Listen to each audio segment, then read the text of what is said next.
दुष्काळासाठी ओला किती लोकांकडून आता मागणी मदतीची आहे आणि ओला दुष्काळाची आहे। मी जालन्याची पालकमंत्री आहे।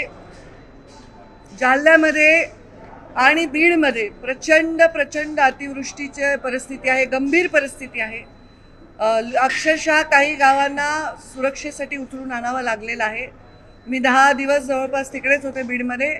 आज मी आलेली आहे ते कॅबिनेटमध्ये या विषयांवर सन्माननीय मुख्यमंत्री महोदयांना विनंती करण्यासाठी।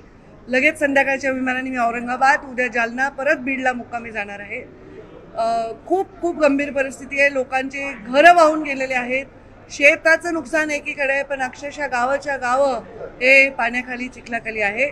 हा सगळा रिपोर्ट सन्माननीय मुख्यमंत्र्यांनी कलेक्टरकडनं घेतलाच असेल। आम्ही पालकमंत्री म्हणून आणि बीड जिल्ह्याची पण मंत्री म्हणून चर्चा करू आणि यामध्ये आता मुख्यमंत्री महोदयांचे काय निर्देश असतील ते आम्ही घेऊन पुढचे कामं करू।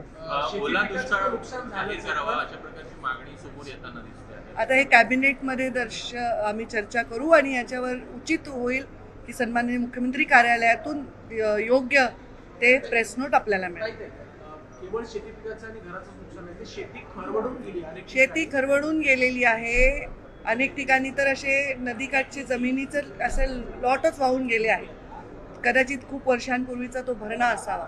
तर हे सगळे विषयाचे पंचनामे झालेले आहेत, चालू आहेत। सध्या लोकांना वाचवणं, पाण्यात गावं बुडाली त्यांना सुरक्षितपणे आणणं आणि त्यांच्या खाण्यापिण्याची, त्यांच्या निवासाची व्यवस्था करणे हे फार महत्त्वाचं तात्काळ आहे।